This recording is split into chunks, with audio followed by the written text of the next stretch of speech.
네, 이어서 다음 전문가 소개해드리겠습니다. 유엔에스하우징의 이바다 본부장님 나와주셨습니다. 네, 본부장님 안녕하세요. 네, 안녕하세요. 네, 인사 말씀 전해주시죠. 네, 오늘부터 여러분들에게 조금 더 유익하고 정확한 돈 되는 부동산 정보 전해드릴 유엔에스하우징의 이바다 본부장입니다.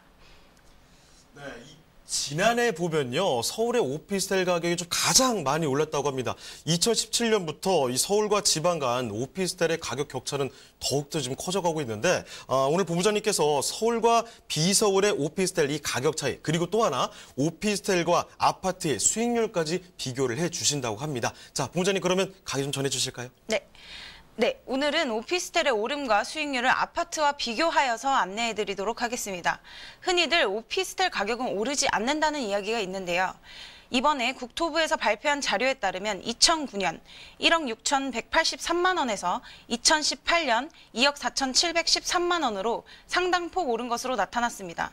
이 내용은 분양가격이 오를 것이다 라는 막연한 기대가 아니라 부동산 실거래 가격이 오른 것으로 실제 오피스텔 가격이 오르고 있다는 내용으로 주목해볼 만하다고 할 수 있겠습니다.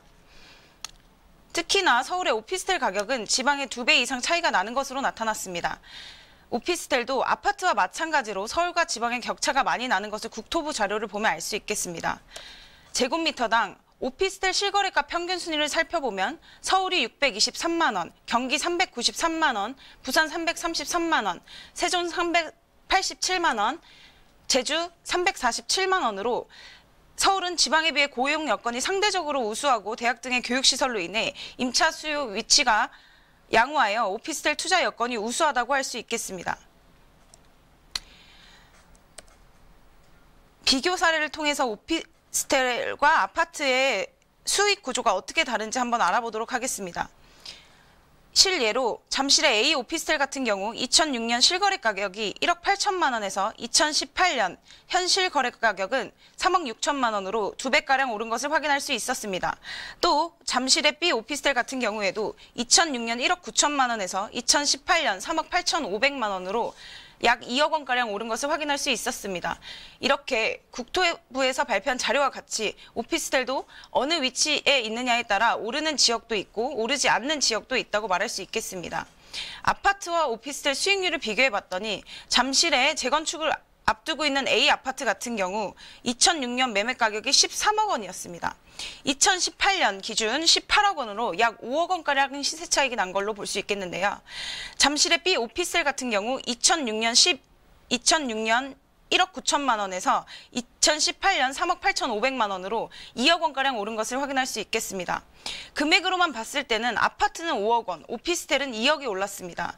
상대적으로 오피스텔이 적게 올랐다고 보실 수 있겠지만 같은 금액을 투자했다고 봤을 때 아파트 2006년 기준 한 채가 13억이었고요. 12년 후 2018년도는 18억으로 5억 원이 올랐습니다. 오피스텔 2006년 기준 6채를 12억 원을 들여서 투자했다고 봤을 때 2012년 후인 2018년엔 23억, 도합 이제 시세 차익이 11억 원 정도가 됐다고 볼 수 있겠습니다.